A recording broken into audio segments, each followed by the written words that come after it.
Muy buenas noches. Un saludo cordial a los hermanos en Cristo, a los amigos, a la familia que están integrados en este grupo con la finalidad de escuchar y aprender un poco más de la palabra del Señor. Es la medianoche, 25 minutos, y como sabrán, hermanos, de que hemos suspendido dos fechas de enseñanza en el domingo de las fiestas estas navideñas y el año nuevo, ¿no? El año nuevo, porque no se podía grabar por causa de los ruidos, de los cohetes que sonaban, y era pues imposible hacer una grabación con calma y en silencio, ¿no? Para que podamos entender. Y estamos retomando ya en el mes de enero. Ahora estamos 8 de enero del año 2023. Y la palabra de Dios es muy profunda y es infinita, permanece para siempre. Y es necesario pues de todo este contexto que compone la palabra del Señor, debemos de sacar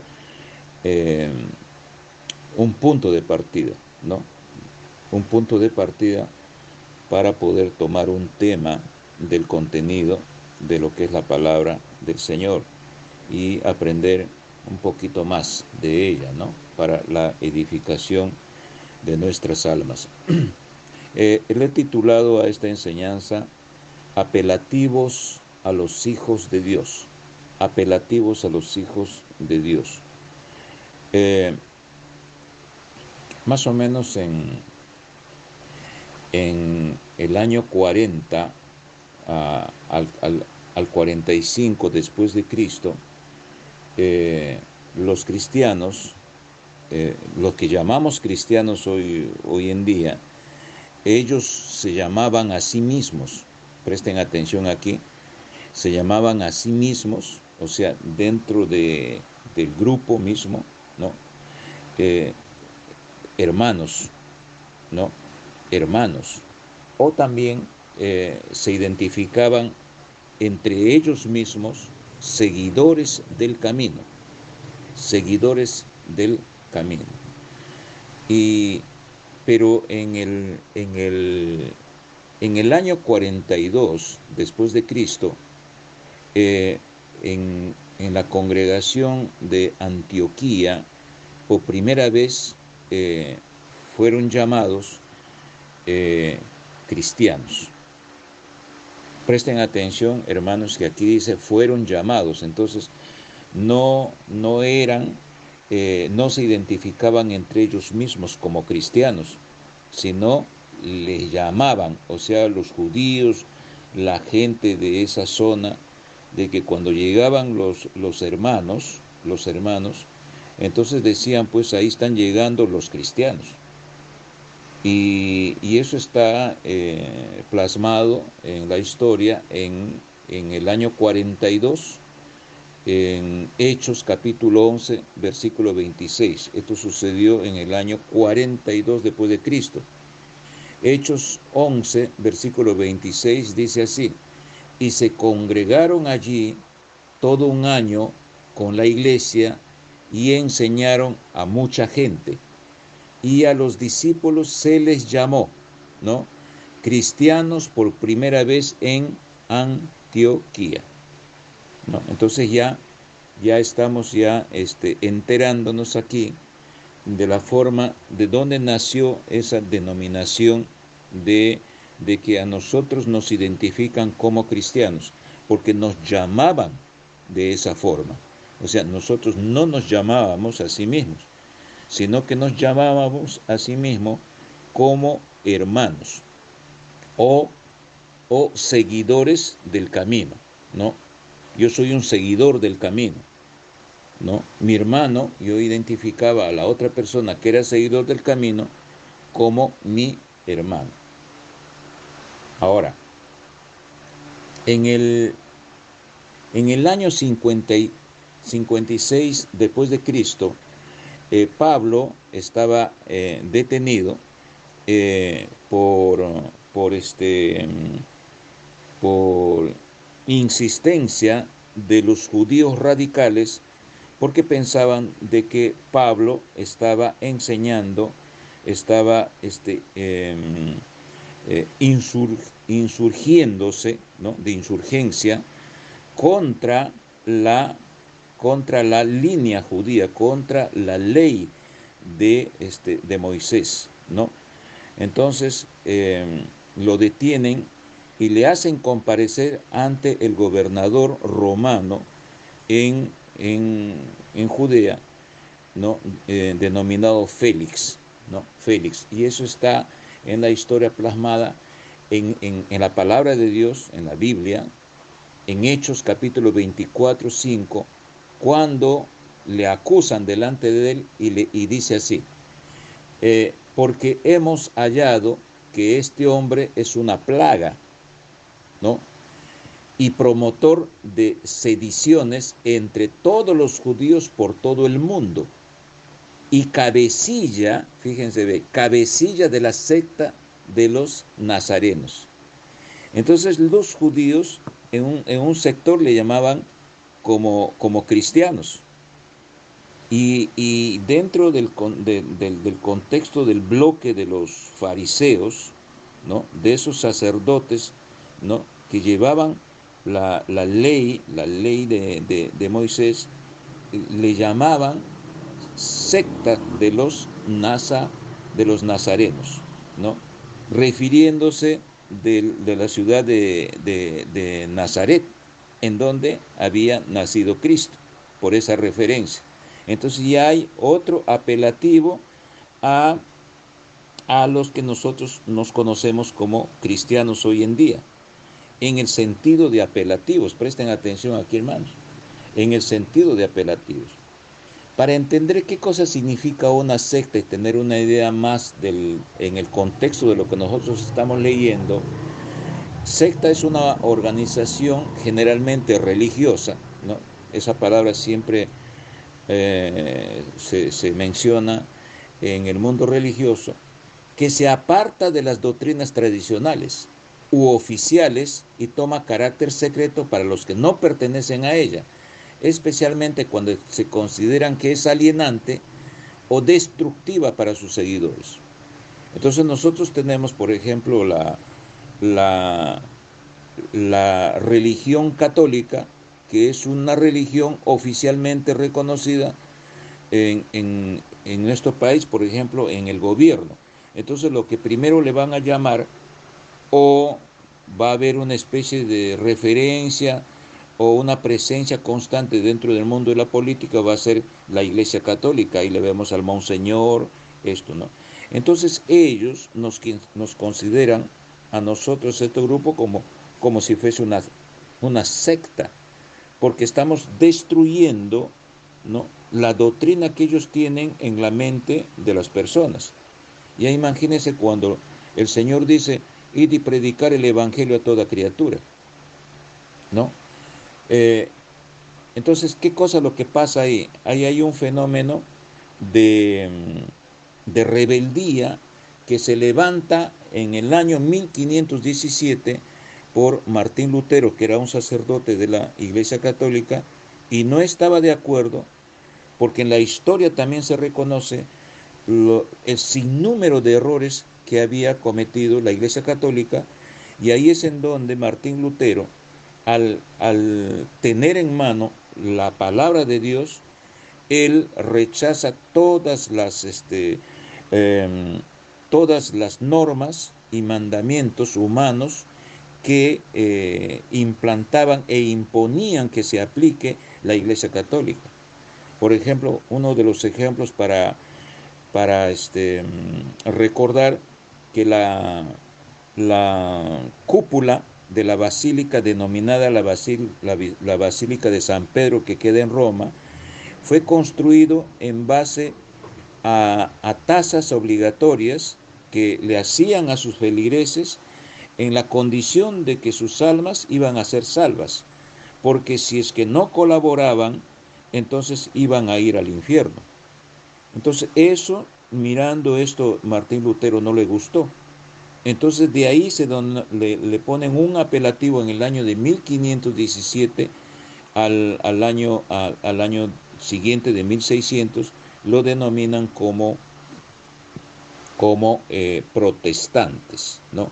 En muchas oportunidades también he escuchado que a mí me dicen como que protesto algo, ¿no? Que protestantes.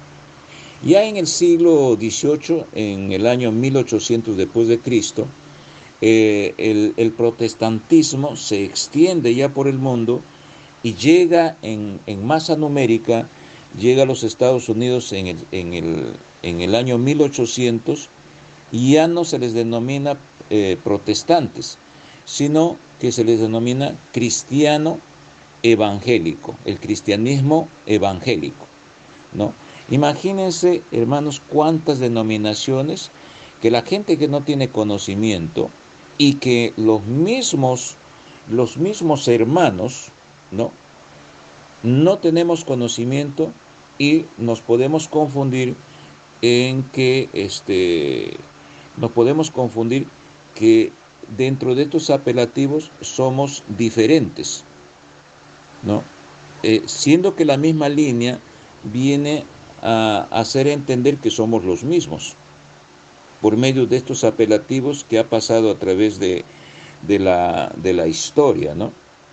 Entonces, esto es peligroso, hermanos, que produce un distraimiento real de lo que nosotros tenemos que ser. Nos distrae, ¿no? Y esta distracción, esto origina también caer en el abismo del error y de la equivocación, ¿no? Y ojo, que a través del tiempo, ya salieron otras denominaciones como también considerado como apelativos.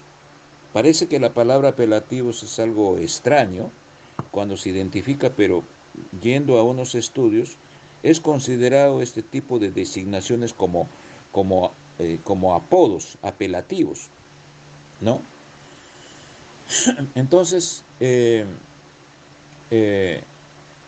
dentro de este error, hermanos, han surgido también otros grupos que se han puesto otras denominaciones, otro sentido de identificar a la persona.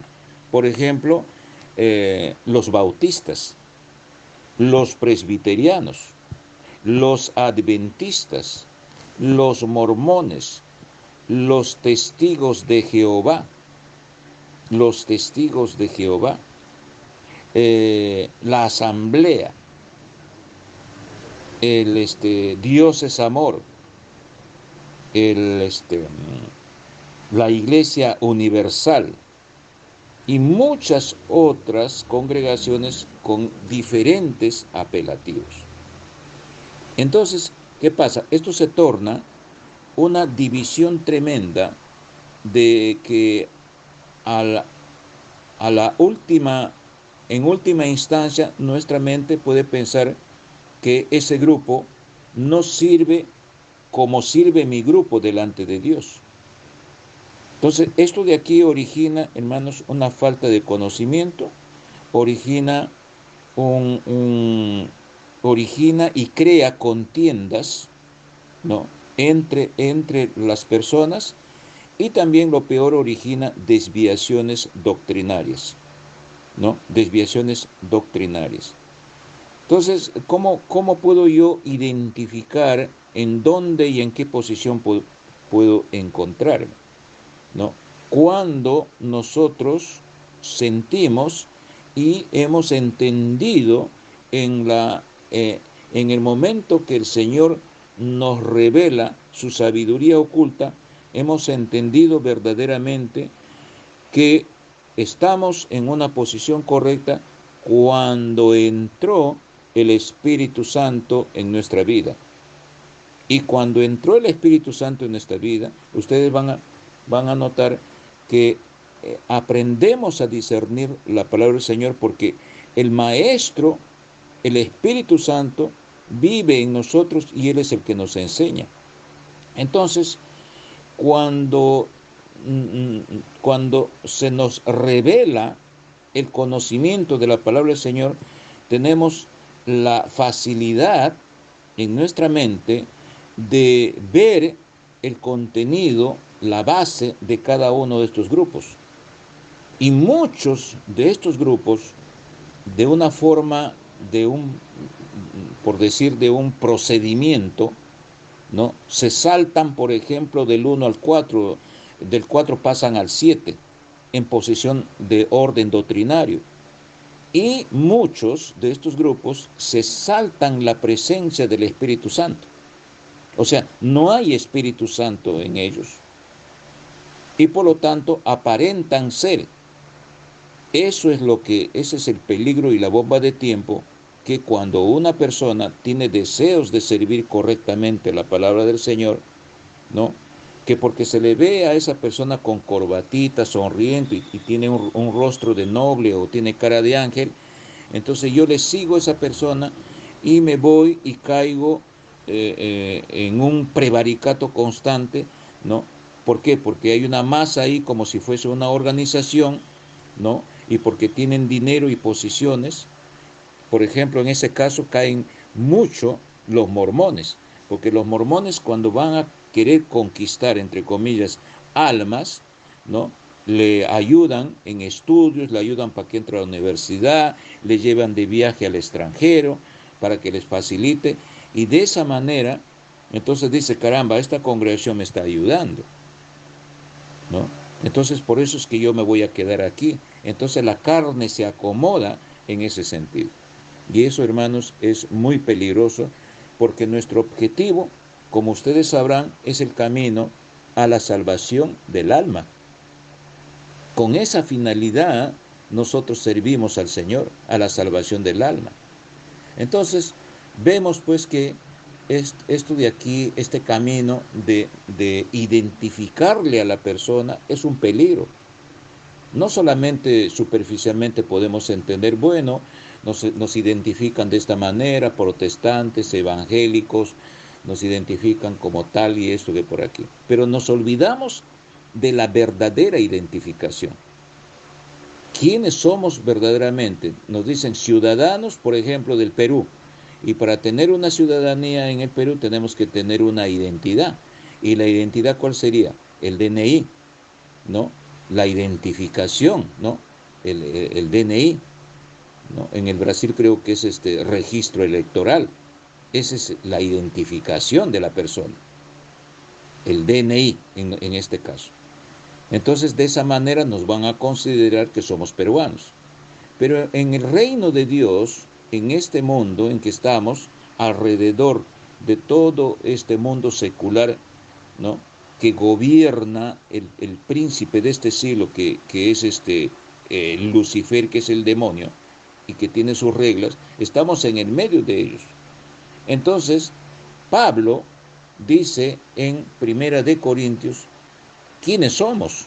Y fíjense ustedes aquí, Primera de Corintios capítulo 3, versículo 16. Es una epístola que lo escribe Pablo, y si no me equivoco, lo escribe desde Éfeso, ¿no? De la ciudad de Éfeso, escribe a los corintios, ¿no? Fue en el año 54 después de Cristo. Dice así, ¿no sabéis que sois templo de Dios? Ahí está, muchas veces lo hemos leído este versículo. Pero si nosotros nos paramos y pensamos y pedimos al Señor discernimiento a través de su Espíritu, dice aquí, ¿no sabéis que sois templo de Dios? Ahí está la identidad de nosotros. Ahí está el verbo ser. Yo soy. ¿Quién eres tú? Yo soy algo. Tú eres algo. Tú eres, Él es, nosotros somos, vosotros sois, ellos son. Entonces, ¿qué cosas son? ¿Qué cosa soy? ¿Qué cosa eres? ¿Qué cosa somos? Entonces, somos templos de Dios. ¿Alguna vez le han identificado a ustedes como casa de Dios? No directamente la casa de Dios que está ubicado en tal calle, en tal jirón, con su número, en el sentido material, sino en el sentido espiritual. Literalmente, hermanos, así. Literalmente, como mis ojos están viendo, a eso nosotros le debemos ver espiritualmente los que tenemos el Espíritu de Dios vivo en nuestro corazón, que nosotros somos casa de Dios, que nosotros somos templo de Dios. Miren, ve, ¿no sabéis que sois templo de Dios? Esa es la identidad. ¿Tú qué cosa eres, María? Bueno, yo soy casa de Dios. Parece algo incongruente, ¿no? Yo soy templo de Dios. Cualquier persona incrédula se ríe a carcajadas. Pero ¿tú cómo vas a ser casa? ¿No estás viendo que eres una persona? No, no estoy viendo. Yo soy casa. Yo soy templo. ¿Por qué? Miren ese. ¿No sabéis que sois templo de Dios y que el Espíritu de Dios mora en vosotros? Entonces, ¿por qué dice en este versículo dice, no sabéis? ¿Por qué? Porque la congregación de Corintios, hermanos, se estaba olvidando, habían perdido el conocimiento de que ellos eran casa de Dios, porque se estaban desviando a otras costumbres paganas. Y eso es lo que sucede muchas veces en nosotros, cuando caemos en la frialdad del servicio a Dios, cuando nos olvidamos de Dios, cuando nos fusionamos con las costumbres paganas que nos rodean. Entonces ahí Pablo nos hace despertar en la palabra del Señor y dice, Fernando, ¿tú tienes conocimiento o no tienes conocimiento que eres casa de Dios? ¿No? ¿Por qué? Porque ya por los frutos se está viendo que yo estoy falto de conocimiento y estoy perdiendo el sentido de la identificación que tengo cuando acepté al Señor como mi Salvador. Me estoy olvidando que soy casa de Dios. Ese es el peligro, hermano. Y me estoy olvidando de que el Espíritu de Dios mora en mí. Y la palabra mora viene de morada. O sea, Él habita permanente en mi corazón. ¿No sabéis que vosotros sois templo de Dios? Casa de Dios. Entonces, en nuestro sentido humano no vamos a entender eso. Solamente vamos a entender cuando tenemos el pensamiento de Cristo, como dice la palabra del Señor. ¿Y cuál es el pensamiento de Cristo? El pensamiento de Cristo es cuando tienen los espíritus de conocimiento, espíritu de sabiduría, espíritu de inteligencia, espíritu de temor de Jehová, ¿no? Espíritu de poder, todos son espíritus. Entonces, cuando nosotros tenemos la mente de Cristo es porque el Espíritu de Dios está en nuestro cerebro.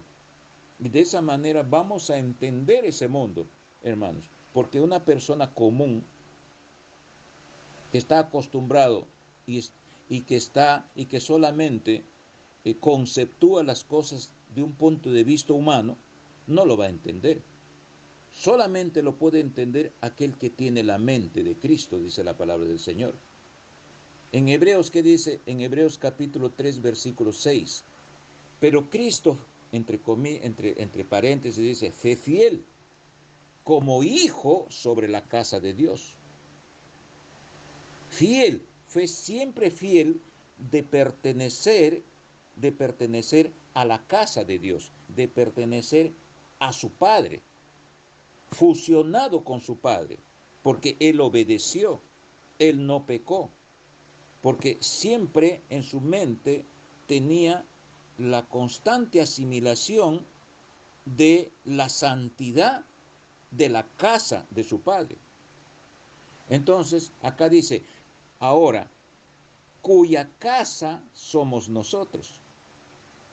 Entonces, cuando viene el Espíritu de Dios, hermanos, Él entra en nuestro corazón y Él habita en nosotros. Y por lo tanto, espiritualmente, nuestro cuerpo se constituye como casa, como un templo de Dios. Entendemos esto, hermanos, y los que no entienden ahora, pues estamos abriendo los oídos y las vistas espirituales para que nosotros podamos entender que somos casa de oración. Entonces aquí es un peligro, tenemos que tener cuidado. Si no me equivoco, no tengo la cita aquí, Romanos capítulo 13, dice que nosotros tenemos que sacrificarle y entregarle como ofrenda viva a nuestra carne, a nuestro cuerpo, a nuestra alma, a nuestro espíritu. Entonces ese sacrificio, ese holocausto que damos delante de Dios, es porque ya el Espíritu Santo entró en nosotros y nosotros tenemos que tener un comportamiento, tenemos que tener una conducta diferente a las personas que nunca han recibido la palabra del Señor, diferenciándonos a ese mundo secular en donde vivimos en este medio. Entonces, hermanos, tenemos que tener en cuenta. Volvemos a leer Hebreos capítulo 3:6. Pero Cristo fue fiel como hijo sobre la casa de Dios, cuya casa somos nosotros. Cuya casa somos nosotros si retenemos firme hasta el fin nuestra confianza y la gloria de nuestra esperanza. Si retenemos firme nuestra confianza. Entonces, dentro de esta palabra confianza y gloria de nuestra esperanza, ¿en dónde se desarrolla esto, hermanos? Se desarrolla en el medio de la tribulación, ¿no? Varios temas y varias enseñanzas de una manera presencial he dado sobre la tribulación. Solamente cuando nosotros estamos en medio de la tribulación, nosotros vamos a desarrollar 3 elementos: la paciencia, la prueba y la esperanza. Y entre estos 3 elementos, acá dice la confianza. Entonces, ¿qué cosa es la confianza? La confianza, hermano, nuestra confianza, dice. Nuestra confianza. Entonces, cuando nuestra confianza se fusiona con la confianza de Dios, que viene de lo alto, entonces ahí, en una forma permanente, una forma constante, vamos a mantenernos firmes en esa esperanza hasta que llegue el Salvador y nos rescate de este mundo pecaminoso y nos devuelva nuevamente a este mundo cuando ya esté renovado. Eso es lo que dice la palabra del Señor en Apocalipsis, ¿no? Entonces, ¿cuál es esa confianza? Cuando vemos nosotros en un estudio un poquito más profundo, es la fe. Fe significa confianza, pero es una confianza no de los hombres, sino es una confianza que viene de lo alto. Fe, que tiene sinónimo de confianza. En Hechos capítulo 12, versículo 2 dice, porque Cristo es el autor y consumador de la fe. O sea, sería el autor y consumador de la confianza, para que nosotros tengamos confianza en Él. Entonces, ¿qué es la fe? La fe es Cristo. ¿Qué es la confianza que viene de lo alto? La confianza es Cristo. ¿Quién es la fe? Es Cristo. ¿Quién es la confianza? Es Cristo. ¿Se dan cuenta, hermanos? Entonces, es un concepto diferente. Es un mundo diferente. Y para entender eso, tenemos que vivir nosotros en ese mundo de la confianza, o también llamado ese mundo de la fe, ese mundo espiritual, pero de una manera correcta, de una manera verdadera, ¿no? No que se desvíen, ¿no? Utilizando la palabra del Señor y adulterándolo, porque la palabra de Dios es pura y eficaz, dice, y permanece para siempre.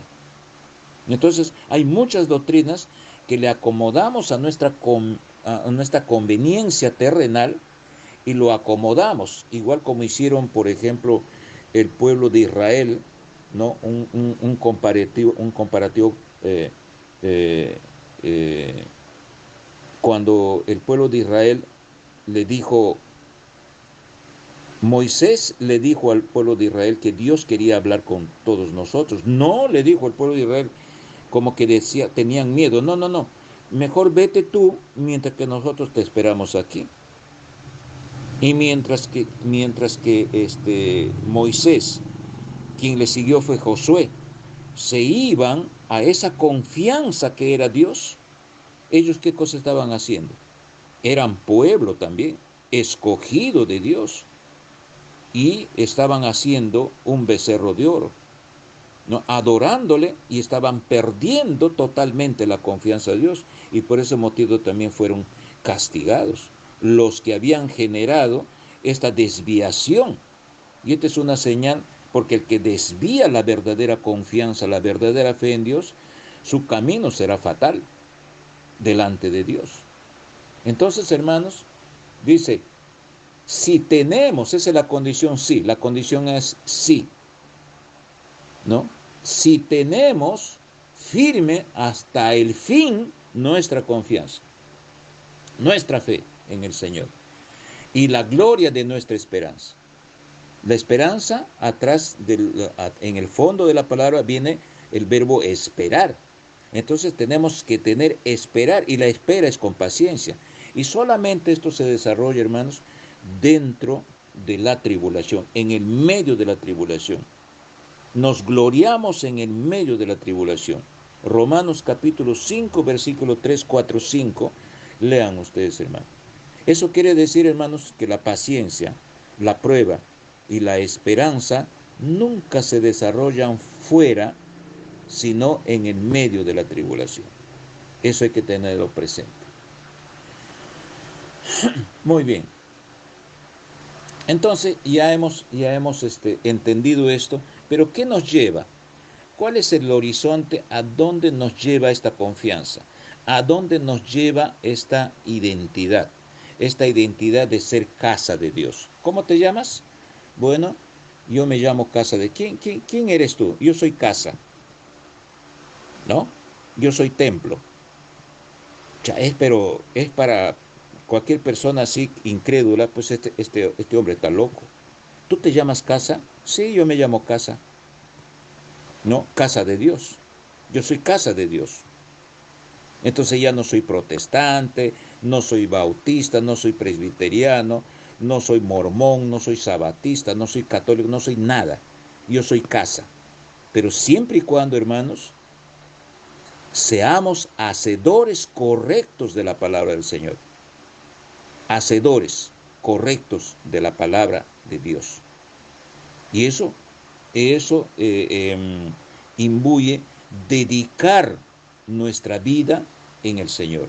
Fíjense ustedes, aquí vamos a llevarlo, este sentido de la enseñanza al amor.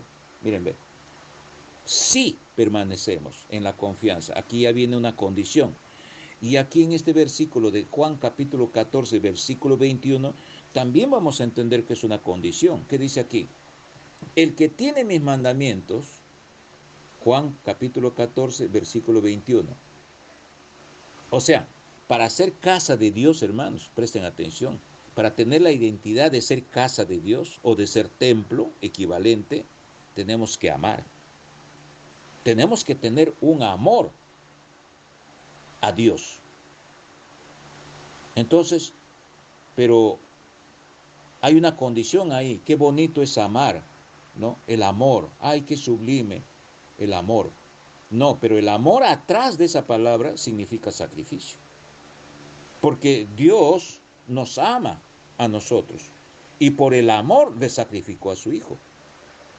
Es una regla que para que el Señor se manifieste su misericordia y se regrese como el hijo pródigo cuando regresó a su casa, ahí hubo un sacrificio, ¿no? Entonces, el Hijo se sacrificó para que la apertura de la gracia, de la gloria de Dios, de ese reino, esté libre, con ese libre albedrío que podemos entrar de forma voluntaria. Si no, hermanos, por ese motivo, ¿por qué lo hizo esto? Por amor. Entonces nosotros, en nuestra condición de casa, tenemos que generar, cuando el Espíritu de Dios vive en nosotros, en sentido de casa, que habita en nosotros, debemos de generar constantemente amor. En otras palabras, debemos de generar constantemente sacrificio. No en el sentido contexto, ay, yo le amo, ¿no? Y el amor, ay, qué suave, me siento feliz porque yo amo a fulano de tal. No es así. No. ¿Sabe cuándo se ama, hermanos? Cuando estamos en el medio de la tribulación. Esa es la única condición. Ahí se desarrolla el amor a Dios. Porque cuando en las doctrinas falsas, ¿no? La teoría de la prosperidad, todo el mundo vive feliz. Antes era pobre, ahora yo tengo mis riquezas, ¿no? Y los cristianos de antes lucharon para que nosotros tengamos bienestar.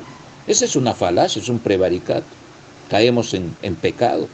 Entonces acomodamos nuestra carne, pero ya no hay un sacrificio, como dice Romanos capítulo 13, versículo 1, ¿no? Que seamos como una ofrenda viva delante del Señor. Sacrificio. ¿Qué dice Juan capítulo 14, versículo 21? El que tiene mis mandamientos y los guarda, ese es el que me ama. ¿Se dan cuenta? Ese es el que me ama. Y el que me ama será amado por mi Padre. Y el que me ama, o sea, está hablando Cristo, será amado por mi Padre. Y yo le amaré y me manifestaré a él. O sea, cuando Cristo se manifiesta en nuestras vidas, hermanos, ya no somos el Fernando de antes, el Ricardo de antes, el Ernesto de antes, la María de antes. Tenemos una identidad diferente. ¿Por qué? Porque Él habita en mí, porque soy casa. Mi identidad es ser casa, mi DNI es ser casa, es ser templo. Somos una habitación de morada de Dios en nuestro ser. Entonces Dios está presente, hermanos. Por eso que Dios dice, Dios sabe nuestra mente, porque Dios está dentro de nosotros. Dios nos dice que está en todo lugar. Entonces todo lo que vemos, hermanos, ahí está Dios. No porque exista un reino, ¿no? Vamos siempre a pensar en lo alto ahí, caramba, Dios está ahí arriba y nosotros no. Dios está en todo lugar. Dios está más cerca, ya no podemos reclamar, porque Dios habita en nosotros, ¿no? Es difícil de entender cuando tenemos una noción cero, cuando no entendemos. ¿Por qué? Porque para ellos, dice la palabra del Señor, es locura, pero el que tiene la mente de Cristo es diferente. Y tengan cuidado, hermanos, que la mente de Cristo no lo tiene la persona que es fría en el Señor, que no es hacedora de la palabra. No, la mente de Cristo no lo tiene el que es tibio. No, eso está bien claro. La mente de Cristo llega a alcanzar cuando la persona está constantemente compenetrado en la confianza en Dios. Y la confianza en Dios es cumplir y hacer su palabra, como dice aquí en Mateo, ¿no? El que tiene mis mandamientos y los guarda, ese es el que me ama. Y el que me ama será amado por mi Padre y yo le amaré. Y me manifestaré a él. Le dijo 22, le dijo Judas, no el Iscariote, entre paréntesis, Señor, ¿cómo es que te manifestarás a nosotros y no al mundo? Ahí está la diferencia. Respondió Jesús y les dijo, el que me ama, mi palabra guardará. O sea, el que me ama de una forma completa, de una forma íntegra, es aquel que se le ve que va a cumplir con la palabra que está escrito, que es las Sagradas Escrituras, que es la única fuente de información que tenemos de la existencia de Dios en su contexto completo, ¿no? En el límite que Dios nos ha dado honestamente, para que tengamos la condición suficiente para alcanzar la salvación de nuestra alma, ¿no? Entonces, dice, el que me ama, mi palabra guardará, y mi Padre le amará. Y vendremos a él y haremos morada en él. Ahí está. Si es que yo le amo de una forma íntegra al Señor, entonces el Señor hace morada, ¿no? Habita en mí. Entonces por eso dice, ¿no? En este versículo anterior, dice, ¿no sabéis que soy el templo de Dios? Entonces, hermano, cuando nosotros nos olvidamos de que somos templos, de que somos una casa de Dios, ahí viene el peligro. ¿Por qué? Porque estamos dejando de amarle a Dios. ¿Entendemos, hermanos? Estamos dejando de amarlos a Dios. Entonces, Juan 14, 24 estamos. El que no me ama, no guarda mis palabras. Ahí está el peligro. El que no me ama, no guarda mis palabras. Y la palabra que habéis oído no es mía. O sea, hay otros que comienzan a comezonar de falsas doctrinas al oído. No es mía, dice. El que no me ama no guarda mis palabras. Y la palabra que habéis... No, aquí está, estoy errando mal en la interpretación. No he leído el contexto completo. Dice, el que no me ama no guarda mis palabras, y la palabra que habéis oído no es mía, sino el Padre que me envió. Entonces la palabra de Dios dice que no es del Hijo, sino es del Padre que le envió. Por eso que dice, la palabra no es mía, sino del Padre que me envió. Miren, qué hermosa la palabra del Señor. Entonces, ¿dónde está el sacrificio aquí? Un poco más profundizándose en el sentido conceptual de la palabra amar, del sentido de amor, ¿no? Y ya que les he dicho que significa amor, sacrificio. Me hace recordar en Juan, si no me equivoco, Juan 3:16 dice, porque de tal manera amó Dios al mundo que dio a su Hijo unigénito, ese que dio lo sacrificó. ¿Pero por qué le sacrificó? Por el amor que tenía por nosotros. Porque de tal manera amó. Ahí viene la primera palabra, el verbo amar, ¿no? Entonces, este amor, hermanos, es diferente al amor que nosotros conocemos entre nosotros mismos. De por medio en este amor hay un sacrificio. Porque de tal manera amó Dios al mundo que dio a su Hijo unigénito. Ese dio, ya viene el sacrificio. Que dio a su Hijo unigénito para que todo quien Él crea no se pierda, dice, mas tenga vida eterna. Entonces ahí viene el sentido de perder algo, mas tenga vida eterna. Entonces tienes que ganar la salvación del alma por causa del sacrificio de Cristo. Y ahí viene el pacto que nosotros debemos de hacer. Este versículo mayormente ya en el grupo caería a los amigos que les gusta escuchar la palabra del Señor, pero no toman una decisión. Y la decisión es hacer un pacto con el Señor. Un pacto con el Señor. La palabra de Señor, a partir de ahora yo quiero ser un hijo tuyo. Y yo me arrepiento de todos mis pecados. Y yo no quiero vivir en las costumbres de este mundo, sino quiero vivir de acuerdo a tus mandamientos. Y viviendo en tus mandamientos es una señal que yo voy a amarte. ¿Por qué? Porque yo estoy haciendo un sacrificio en ese sentido, de mi parte. Mi amor, voy a sacrificar ¿qué? Mi carne, mi alma, mi espíritu. Entonces, de esa manera voy a entender, hermanos. Entonces, porque ¿qué aprovechará? Dice Jesús. Entonces Jesús le dijo a sus discípulos: si alguno quiere venir en pos de mí, miren, niéguese a sí mismo. Mateo 16:24. Mateo 16:24. Entonces Jesús dijo a sus discípulos: si alguno quiere venir en pos de mí, niéguese a sí mismo y tome su cruz y sígame. Entonces aquí también hay otra desviación de la doctrina, ¿no? Cuando siempre se habla de la cruz de Cristo, porque Cristo llevó mis pecados. Está bien que llevó. ¿Sabe cuándo llevó tus pecados en la cruz? Llevó cuando te limpió tus pecados, cuando tú te arrepentiste y en ese momento te has arrodillado y le dijiste: Señor, a partir de ahora quiero seguirte, Señor, quiero, me arrepiento de mis pecados, quiero que tú me perdones mis pecados, ¿no? Y quiero que tú entres en mí y yo sea una morada para ti.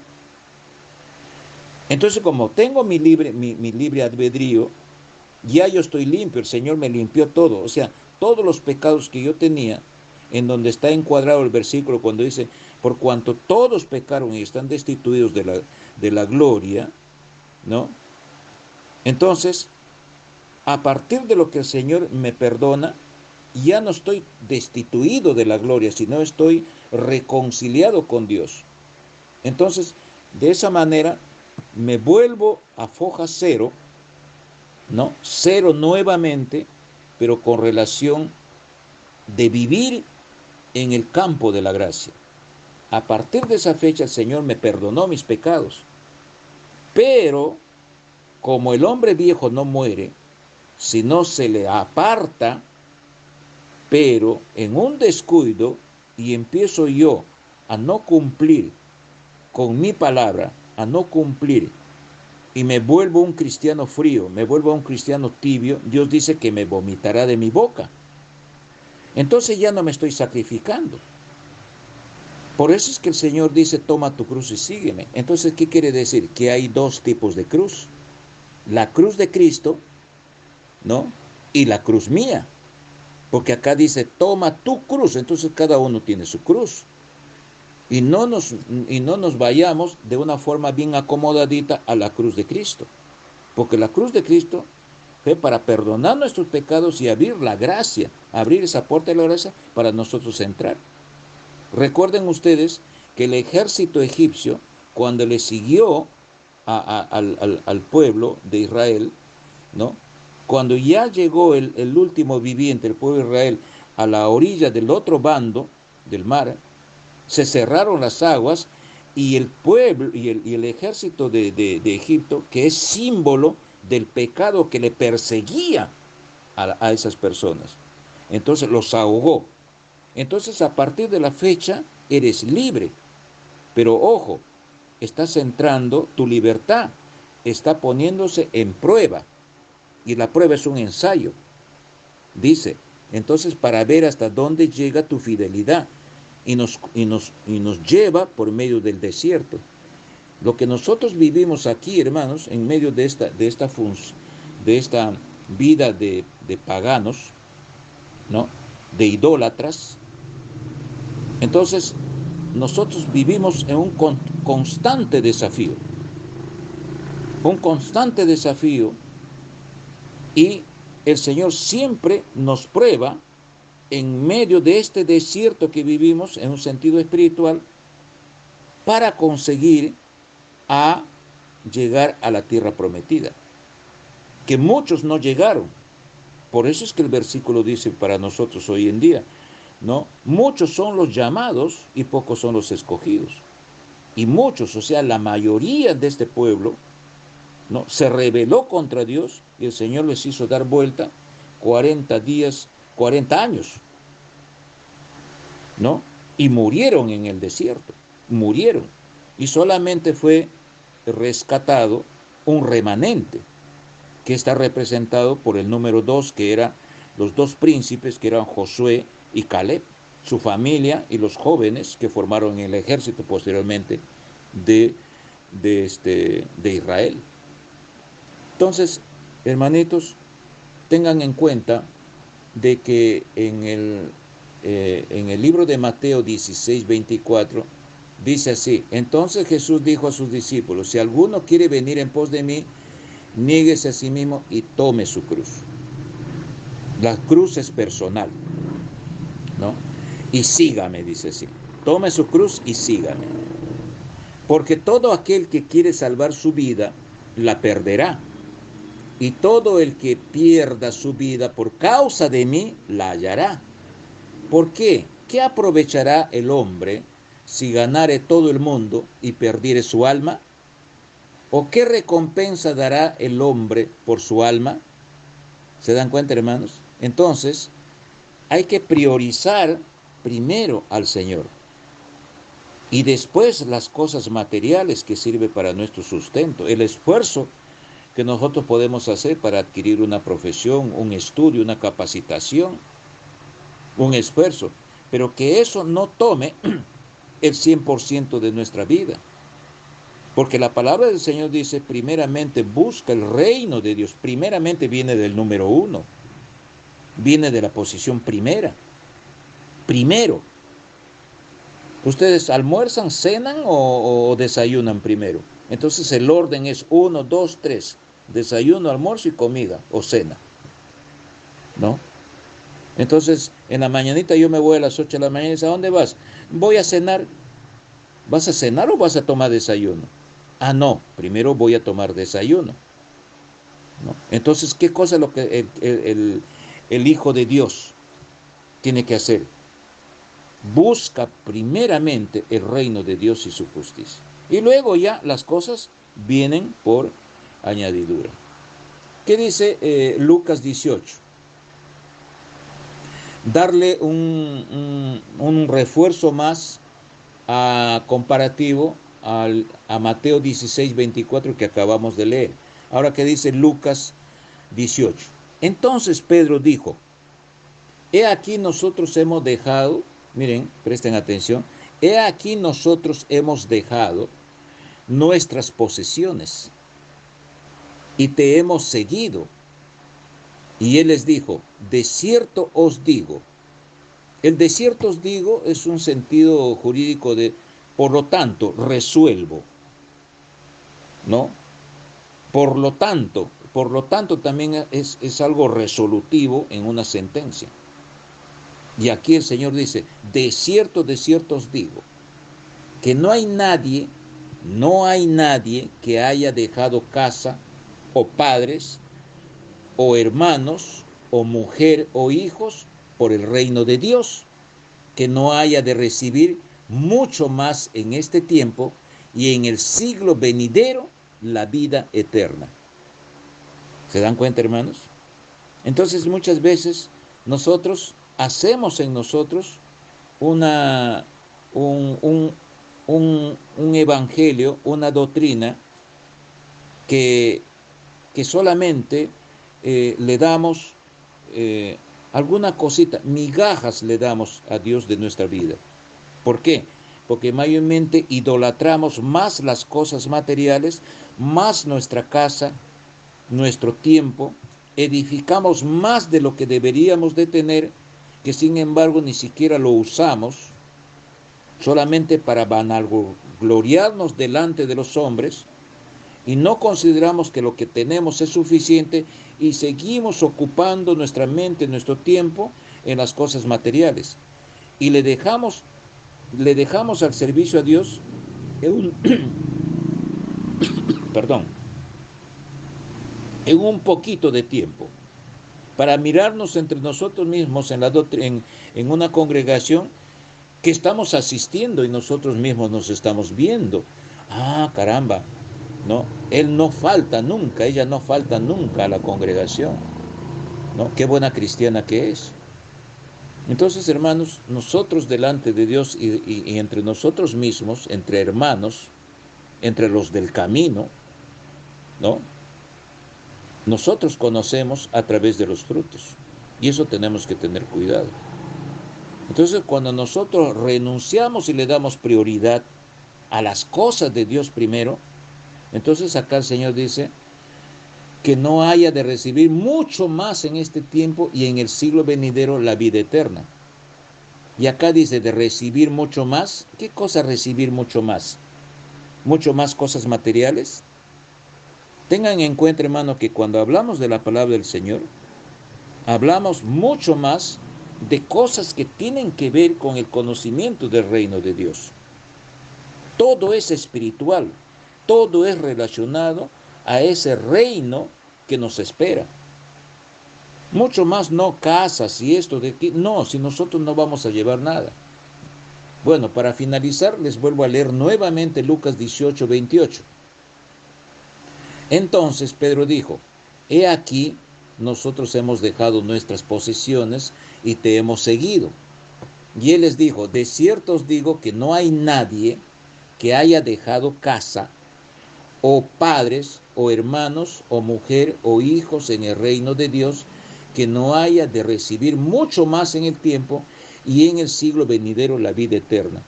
Esto tiene mucho que ver con la confianza. Esto tiene mucho que ver, hermanos, con la fe que nosotros tenemos que tener. Entonces, todo nuestro accionar tiene que ser con la confianza. Todo el proyecto que nosotros tenemos que hacer es primero confiar en el Señor. Todo movimiento que tenemos que hacer, de irnos de un lado a otro, de decidir las cosas, lo primero tenemos que hacer: Señor, si esto es tu voluntad. Señor, ayúdame si esto es tu voluntad. Nosotros vamos a ver la voluntad de Dios y vamos a estar claro en nuestro accionar siempre y cuando tengamos ese amor, ese sacrificio que el Señor nos manda que se cumpla, por esa condición de que el Señor está viviendo en nosotros y Él hace su morada en nosotros, porque nosotros somos la identidad denominada casa de Dios. Somos templos de Dios. Y eso no nos olvidemos todos los días de nuestras vidas en nuestro accionar. Amén, hermanos. Bueno, estamos empezando un nuevo año según nuestro calendario, ¿no? Pero todos los días, para el Hijo de Dios, todos los días tenemos que nosotros servir al Señor, ¿no? Que haya una decisión completa de servir al Señor. Y si no sabemos, por ese motivo es que estamos siempre enseñando la palabra. Un poquito más, comenzamos a perfeccionarnos en la palabra del Señor, ¿no? El que ama, dice la palabra. No estoy hablando de mi yo, de mi ego, por ejemplo. ¿Qué hora es ahorita? Es la 1:23 de la madrugada, hermanos. ¿Qué debería yo de estar haciendo? Durmiendo.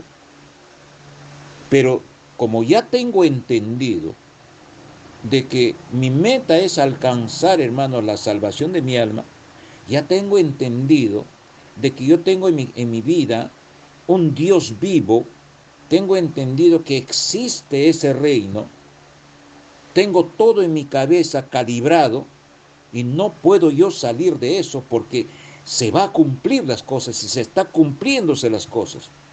Entonces, llega un momento en que tenemos que hacer una decisión seria, no a media caña, como se dice, porque si no se entra en la tibieza. Hay que ser serios, hermanos. ¿Por qué? Porque de por medio, todos los días, yo pienso en la salvación de mi alma, ¿no? No es el servir a Dios y el ser casa de Dios, no es un juego, hermanos. No es un juego. Es una constitución completa, transformada, que viene de lo alto. Y es porque el Espíritu de Dios vive en nosotros, hermanos, ¿no? Y eso hay que tener en cuenta. Cuando ustedes escuchen la palabra, lean la palabra del Señor, de las citas que hemos dado, tomen una decisión, ¿no? No es el deseo, no es comprar ropas interiores amarillas, que la suerte para este año. Eso, hermano, lo practica la gente pagana, ¿no? Nosotros tenemos que desear generar una voluntad a través de nuestra boca, a través de nuestra palabra, ¿no? Que tu palabra sea sí y que tu palabra sea no. Entonces, decir, Señor, ayúdame, Señor, a fortalecerme, ayúdame, Señor, a superar los obstáculos que yo encuentro en el camino hasta llegar a la meta. Como sea, de repente hasta con el cuerpo destruido, como que le pasó a Esteban, como que le pasó a los 11 discípulos, ¿no? Con el cuerpo destruido, con lo que le pasó a Pablo, que él predicaba el evangelio, ¿no? A punta de pedradas y a punta de azotes y a punta de cárceles, ¿no? Y al final, ¿qué cosa fue? Fue decapitado. Entonces, ¿qué cosa le espera en este sentido a todos los que han sufrido de esa manera? ¿Entienden, hermanos? Los discípulos entendieron eso. ¿Por qué? Miren ustedes cómo le pregunta Pablo ahí, Pedro cómo le pregunta al Señor. Señor, pero nosotros hemos dejado todo. ¿Acaso él pensaba al día siguiente que iba a ser crucificado, Pedro? ¿Acaso cuando se entregó Pablo, de la forma como ya sabemos, ¿no? ¿Acaso él sabía que en el futuro terminaba su servicio a Dios en este sentido en la tierra, decapitado, cortado su cabeza? No. Entonces nosotros tenemos, hermanos, esa posibilidad, porque va a venir una persecución de cristianos, como lo que ya está sucediendo en nuestros países, en Nicaragua, en Cuba. ¿Por qué? Porque los estatutos, la fundación del comunismo, ¿no? Denominado también socialdemocracia, y eso no podemos mezclar con el sistema democrático en que vivimos, ¿no?